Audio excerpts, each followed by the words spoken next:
Hello and welcome back to two pages. आज हम geography का सेकंड पार्ट लेकर आए हैं। Let's start this video. Godavari rivers की बात कर रहे हैं। The largest river in a peninsular India, जिसको हम दक्षिण गंगा भी बोलते हैं। Godavari basin is the second largest after Ganga basin. तो गंगा बसिन फर्स्ट हो गया, गोदावरी सेकंड है in India. It forms a boundary between, कौन से स्टेट्स में ये अपनी बाउंड्री शेयर करता है? तेलंगाना, महाराष्ट्र एंड छत्तीसगढ़। ठीक है, तो इसमें आपको ये ध्यान रखना है कि ये तीन स्टेट्स में ही बाउंड्री शेयर कर रहा है। ट्रिब्यूटरीज की अगर हम बात करें तो प्रवारा, मांजरा ये राइट साइड से है towards, and Purna, Pranhita, Indravati and Sabari left side से आती है। The river forms a delta that holds the Coringa mangrove forest. तो आपको ये ध्यान रखना है, कोरिंगा मैंग्रोव फॉरेस्ट की अगर बात करें हम तो ये डेल्टा फॉर्म करते हुए कौन सी रिवर आती है? गोदावरी रिवर। पेनिनसुलर प्लेट्यू की बात करें तो region of India extended over Rajasthan, Madhya Pradesh, Tamil Nadu, Chhattisgarh, Arunachal Pradesh, Orissa, Jharkhand and Karnataka. ये आपको ध्यान रखना है। एरिड और डेजर्ट लैंडफॉर्म्स की बात करें तो ये चार तरह के फॉर्म्स होते हैं जो डेजर्ट लैंडफॉर्म और एरिड डेजर्ट लैंडफॉर्म शो करते हैं। जैसे द रॉक ऑफ पेडेस्ट्रल, जिसको हम मशरूम रॉक भी बोलते हैं, जाइगून की बात करते हैं, यार्डिंग्स की बात करते हैं, और डिफ्लेशन हॉलोज की बात करें तो ये सारे के सारे डेजर्ट लैंडफॉर्म्स हैं। मास मूवमेंट एंड वेदरिंग की अगर बात करें तो mass movement of a rock debris down the slopes under the direct influence of gravity. It means that यहाँ पे जियोमॉर्फिकल एजेंट्स नहीं होते, एब्सेंस ऑफ, और we can say that no geomorphic agents is required for mass movement, क्योंकि gravity ही अपना काम कर रही है। तो gravity is the keyword. Then weathering की बात करते हैं। It is not prerequisite for the mass movement. The agents जो rock, we can say that कि जो वेदरिंग के लिए कंडीशन है वो है mechanical disintegration and chemical decomposition of rocks. ये ज़्यादा मेनली ये दो फिनोमिनास के ऊपर बेस करता है वेदरिंग। आगे जाता है वेस्टर्न कोस्टल प्लेन की बात करते हैं हम। These are the examples of submerge coastal plain. जैसे कि द्वारका एक एग्जाम्पल हो गया सबमर्ज कोस्टल प्लेन का। The rivers flowing through this coastal plain do not form any delta.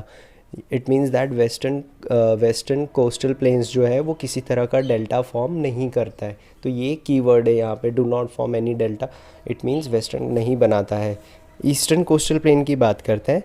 Is a broader and is an example of emergent coast. ये emergent coast का एक best example है। And these are well developed deltas, यानी इसमें deltas form होते हैं। Eastern coastal plain में delta forms करता है। एग्जाम्पल के तौर पे Mahanadi, Godavari, Krishna, Kaveri are the examples of eastern coastal plane.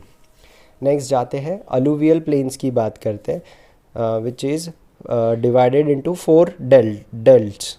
Four belts में इसको डिवाइड किया गया है, ये ध्यान रखना है आपको। और ये जो बेल्ट्स लिखे हैं मैंने ऑर्डर में ही लिखे, तो मे बी यूपीएससी में पॉसिबिलिटी है इसको क्रोनोलॉजिकल ऑर्डर में अरेंज करने के लिए आ जाए। तो सबसे पहला आता है इसमें भाबर बेल्ट आता है, which is of 7 to 15 kilometre wide narrow belt. Then Terai belt आता है जो 15 to 30 किलोमीटर वाइड होता है, मार्शी ट्रैक्ट होता है ये थोड़ा। फिर आता है भंगार belt, is the largest part of northern plains made up of old alluvial, कंकड़ वगैरह जो हम बोलते हैं वो इससे बना हुआ है। खद्दर बेल्ट की बात करते हैं, इज़ अ फ्लड प्लेन होता है। देन डेल्टाइक प्लेन होता है जो ओल्ड मड और न्यू मड और मार्शी कंपोनेंट से बना होता है। आगे जाते हैं, कुछ ओशियन रिसेंट करंट्स दिए हैं जो किस ओशियंस में ऑकर होते हैं वो देख रहे हैं हम। सबसे पहला है लेब्राडोर, जो कोल्ड होता है, कोल्ड करंट है, अटलांटिक ओशियन में होता है। गल्फ स्ट्रीम भी अटलांटिक ओशियन में होता है, but it is a warmer current, ये वार्म होता है। कैनरी की बात करते हैं तो ये क्लॉकवाइज सेटिंग्स होती है, इसमें भी ये भी वार्म होता है। अगेन ये अटलांटिक ओशियन में ही ऑकर होता है। हम्बोल्ट की बात करते हैं, which is a cold, and Humboldt को ही हम पेरू करंट भी बोलते हैं, आपको ये ध्यान रखना है, which is occur in Pacific ocean. California and Yashio जो करंट्स है ये भी पैसिफिक ओशियन में ही पाए जाते हैं। इंडियन ओशियन करंट्स की बात करें तो सोमाली, अगुलास जो है वो वार्म करंट होता है, एंड मेडागास्कर, ये तीन जो मेन इंपॉर्टेंट करंट्स है इंडियन ओशियन करंट में ही ऑकर होते हैं। बाउंड्रीज ऑफ इंडिया की बात करते हैं नेक्स्ट टॉपिक में हम। तो बाउंड्रीज ऑफ इंडिया की अगर बात करें तो नॉर्थ वेस्ट में पाकिस्तान और अफ़गानिस्तान कंट्रीज़ जो है वो इंडिया के साथ बॉर्डर शेयर करती है। अगर नॉर्थ रीजन में देखेंगे हम तो चाइना, नेपाल और भूटान इंडिया को टच कर रहा है। म्यांमार, बांग्लादेश जो है वो ईस्ट साइड से इंडिया के साथ बॉर्डर शेयर कर रहा है। और श्रीलंका एंड मालदीव्स जो है वो साउथ साइड से इंडिया के साथ बॉर्डर शेयर कर रहा है। And if we see the length shared by the India, अगर हम ऑर्डर देखेंगे तो सबसे ज़्यादा जो लेंथ है, जो एरिया कवर अप कर रहा है, वो बांग्लादेश है इंडिया के साथ जो कर रहा है। अराउंड 4096 किलोमीटर जो है वो शेयर कर रहा है इंडिया के साथ। तो Bangladesh is the largest country which shares its boundary with India. Then second China है, फिर पाकिस्तान है, फिर नेपाल है, म्यांमार है, भूटान है, और सबसे लीस्ट जो सबसे कम बॉर्डर शेयर कर रहा है वो है अफ़गानिस्तान, 106 किलोमीटर ओनली। तो यूपीएससी के चांसेस ये हो सकते हैं कि आपको लेंथ सबसे ज़्यादा जो इंक्रीजिंग ऑर्डर में पूछ सकता है, कौन सी कंट्री कर रही है, या फिर डिक्रीजिंग ऑर्डर में अरेंज करने बोल सकता है। तो मेक श्योर आप ये अच्छे से करके जाए। आगे आते हैं, नेक्स्ट टॉपिक ओशियन मेमोरी है।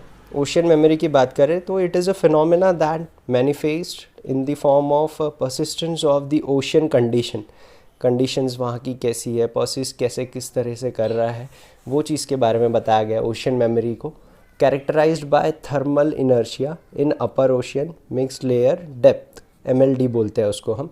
तो इसमें थर्मल इनर्शिया के भी बारे में हम पढ़ सकते हैं, उसी चीज़ को हम बोलते हैं ocean memory. Next last topic of the day, atmospheric river की बात कर रहे हैं। Flowing column of water vapour in the atmosphere responsible for producing significant levels of rain and snow, इसी को हम एटमॉस्फेरिक रिवर बोलते हैं। ये एक डेफिनेशन है, ये रिसेंटली हुआ है, ऑकर हुआ है, इसीलिए इसके आने के चांसेस है। नेक्स्ट टॉपिक है, department of science and technology has announce the setting up of India's first dark sky reserve. ये बहुत इंपॉर्टेंट हो जाता है, ये रिसेंट इवेंट में अभी अभी हुआ है, तो आपको ध्यान रखना है कि इंडिया का जो डार्क स्काई रिजर्व्स है वो कौन सा है। ये है लद्दाख में हानले करके एक जगह है, वहाँ पर dark sky reserve department of science and technology ने अनाउंस किया है बनाने का। इंडिया में ये फर्स्ट है। यूपीएससी में इसी तरह के क्वेश्चन हम आपके लिए आगे लाते रहेंगे। प्लीज़ हमें लाइक करें एंड सब्सक्राइब करें। Thank you guys.